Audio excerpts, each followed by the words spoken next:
नमस्कार, मैं मनदीप कुमार। आपका एपीटीवी पर स्वागत है। आज हम बात करेंगे भारत के लोकतांत्रिक इतिहास के उस दौर की जब सरकार के एक फरमान ने लोगों के बुनियादी अधिकारों को उनके शरीर तक से छीन लिया था। 1975 का आपातकाल और उसके भीतर छिपा नसबंदी का वो खूनी टारगेट। आज की इस विशेष रिपोर्ट में हम आपको ले चलेंगे हरियाणा के उन गांव में जहां आज भी बुजुर्गों के कान में सरकारी जीप का सायरन गूंजता है। हम बात करेंगे उत्तरावर कांड की, जहां पुलिस ने पूरे गांव की घेराबंदी कर दी थी। क्या था संजय गांधी का वो टारगेट जिसे पूरा करने के लिए प्रशासन ने इंसानियत को ताक पर रख दिया था। देखिए नसबंदी का काला इतिहास हरियाणा की जुबानी। 25 जून 1975 की आधी रात को तत्कालीन प्रधानमंत्री इंदिरा गांधी की सिफारिश पर राष्ट्रपति फखरुद्दीन अली अहमद ने पूरे देश में आपातकाल की घोषणा कर दी थी। यह स्वतंत्र भारत का सबसे विवादास्पद दौर माना जाता है।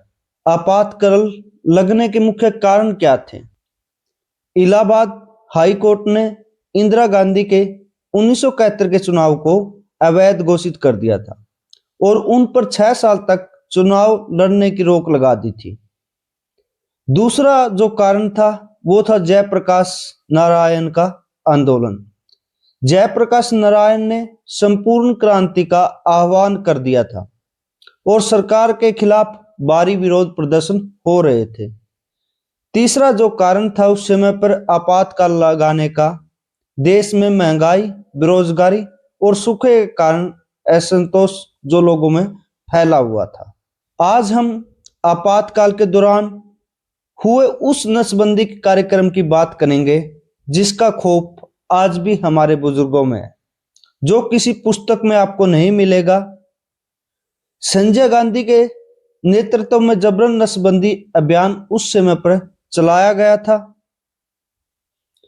पुलिस और सरकारी कर्मचारियों पर इतना दबाव था कि अगर वे टारगेट पूरा नहीं करते तो उनकी सैलरी रोक दी जाती या उन्हें नौकरी से निकालने की धमकी दी जाती।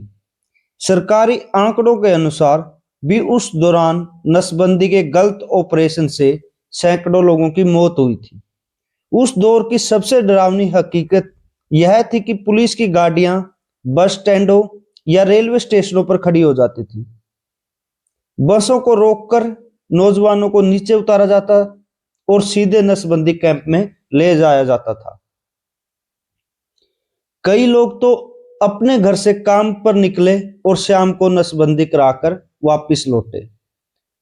गांव में जब नसबंदी की गाड़ी आती थी तो पूरा का पूरा गांव खाली हो जाता था। लोग हफ्तों तक जंगलों और खेतों में सोते थे। ग्रामीण इलाकों में तो एक नारा गूंजने लगा था, जमीन गई चकबंदी में और मर्द गए नसबंदी में। नसबंदी अभियान को इतिहासकार स्वतंत्र भारत का सबसे बड़ा मानवाधिकार उल्लंघन मानते हैं। यह एक ऐसा समय था जब राज्य ने व्यक्ति के शरीर पर अपना अधिकार जमा लिया था। इसे विस्तार से समझने के लिए हमें इसके पीछे की मानसिकता, प्रक्रिया और इसके जो भयावह परिणाम थे उनको देखना होगा। 1970 के दशक में भारत की जनसंख्या तेजी से बढ़ रही थी। अंतर्राष्ट्रीय दबाव और संसाधनों की कमी के कारण संजय गांधी ने इसे युद्ध स्तर पर रोकने का फैसला लिया।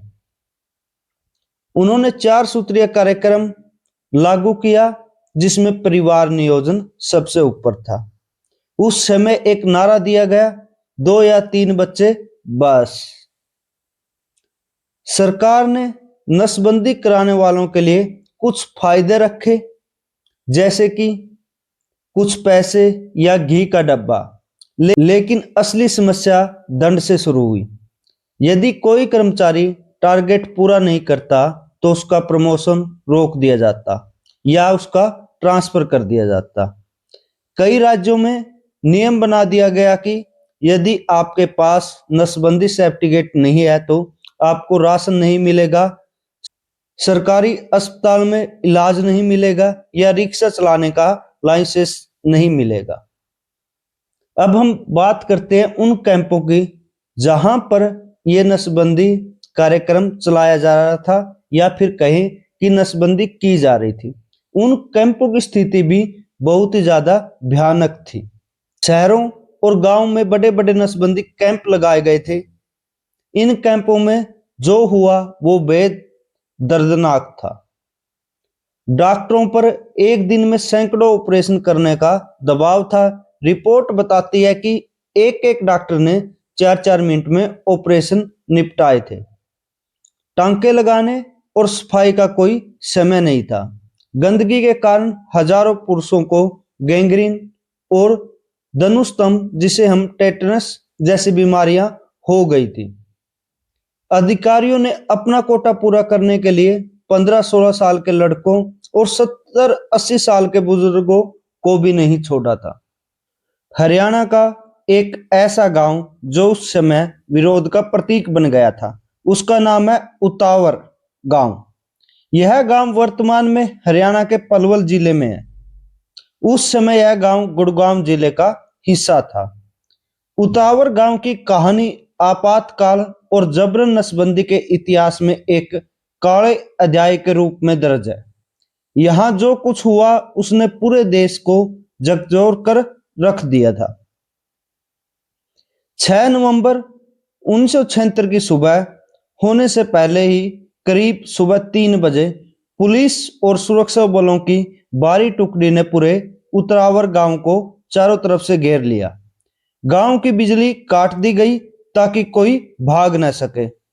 पुलिस ने लाउड स्पीकर पर घोषणा की कि गांव के सभी पुरुष, चाहे वो नौजवान हो या फिर बुजुर्ग, गांव के बस स्टैंड या अनाज मंडी के पास इकट्ठा हो जाएं। गांव वालों को लगा कि शायद कोई सामान्य तलाशी अभियान है, लेकिन असल मकसद नसबंदी का कोटा पूरा करना था। जब गांव वालों को इसका पता चला तो डर के मारे बाहर नहीं आए। तो पुलिस ने जबरदस्ती घरों में घुसना शुरू कर दिया। जो दरवाजा नहीं खोल रहे थे उनके घरों के दरवाजे तोड़ दिए गए, अनाज की टंकियों को पलट दिया गया और महिलाओं के साथ बदसलूकी की गई। पुलिस ने घरों से पुरुषों को जबरदस्ती घसीटकर बाहर निकाला और उन्हें ट्रंकों में भरकर पास के नसबंदी कैंप ले गए। कहा जाता है कि उस एक दिन में उस गांव और आसपास के इलाकों से सैकड़ों लोगों की जबरन नसबंदी की गई। इस घटना के बाद पूरा गांव हफ्तों तक सदमे में रहा। यहां तक कि आसपास के दर्जनों गांव के पुरुष डर के मारे मेवात की पहाड़ियों में जाकर छिप गए थे। उतावर की घटना इसलिए महत्वपूर्ण है क्योंकि यह दिखाती है कि प्रशासन किस हद तक टारगेट पूरा करने के लिए पागल हो चुका था। बाद में जब आपातकाल खत्म हुआ और शाह कमीशन इमरजेंसी की जातियों की जांच के लिए बना, तो उतावर की घटना को प्रमुखता से दर्ज किया गया था। स्थानीय लोग आज भी उस दिन को याद करके चीर उठते हैं। मेवात और पलवल के इलाकों में यह घटना लोक कथाओं का हिस्सा बन गई है कि कैसे एक हंसते खेलते गांव को रातों रात नसबंदी कैंप में बदल दिया गया था। दूसरी एक ऐसी ही घटना और मैं आपको हरियाणा की बताता हूं कि उस समय नसबंदी का कितना खौफ था। आपातकाल के दौरान आम आदमी की कहानियां वीरता की नहीं बल्कि अस्तित्व और डर की कहानियां थी। एक ऐसी ही मार्मिक कहानी एक आम शादी और नसबंदी का खौफ की है, जो उस दौर के उत्तर भारत के गांव की हकीकत बयां करती है, जब दूल्हा मंडप से ही भाग गया था। यह कहानी हरियाणा के एक छोटे से गांव की है। 1976 की सर्दियां थी। गांव में एक किसान के बेटे की शादी थी। पूरा घर खुशियों में डूबा था। ढोल बज रहे थे और मेहमान इकट्ठे हो रखे थे।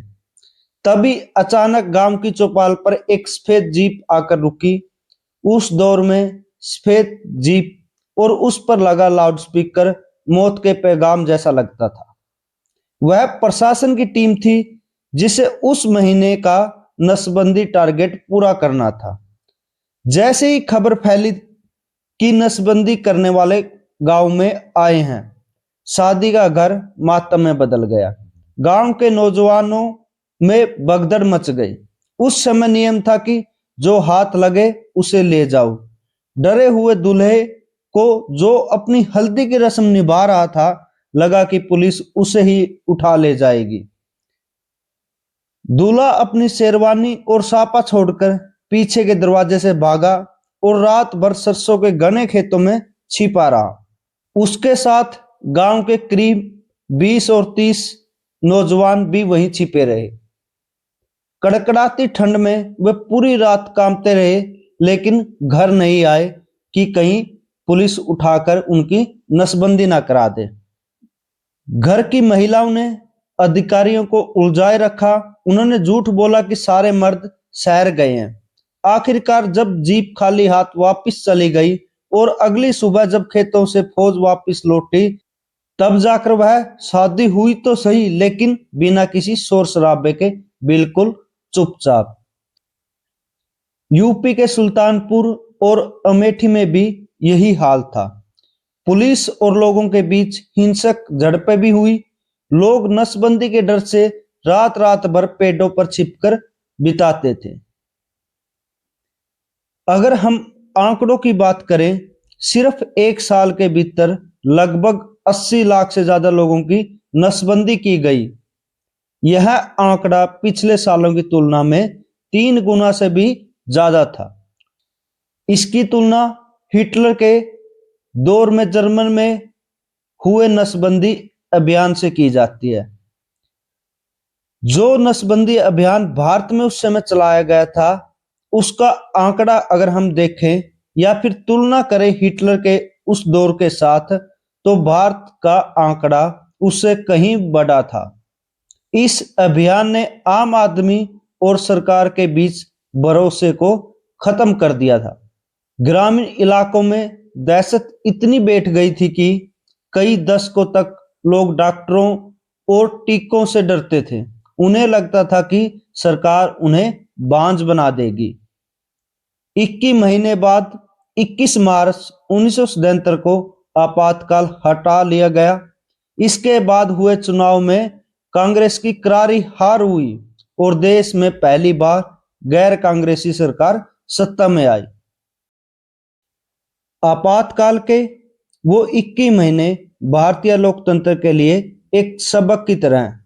नसबंदी का वो अभियान हमें याद दिलाता है कि जब सत्ता बेलगाम हो जाती है, तो वह नागरिक की निजता और उसके शरीर पर भी अधिकार जमाने की कोशिश करती है। हरियाणा के गांव में आज भी वो कहानियां जिंदा है, जो हमें आगाह करती हैं कि लोकतांत्रिक मूल्यों की रक्षा कितनी जरूरी है। आज की हमारी इस विशेष रिपोर्ट में बस इतना ही। धन्यवाद।